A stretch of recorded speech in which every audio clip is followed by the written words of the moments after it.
জানো, গভীর জঙ্গলে একটা বাঘ ছিল যে সবসময় একা থাকত। চলো শুনি তার গল্প।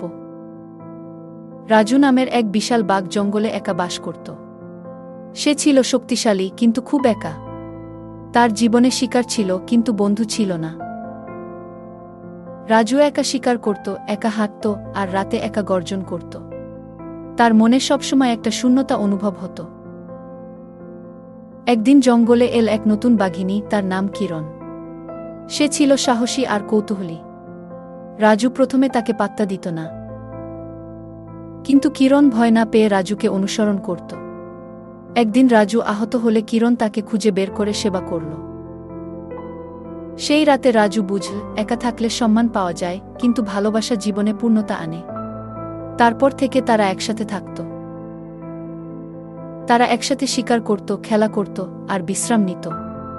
রাজু আর একা নয়, তার জীবনে এসেছিল ভালোবাসা।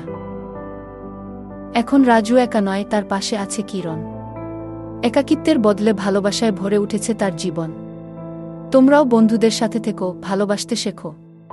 কেমন লাগলো গল্পটা? কমেন্ট করে জানিও।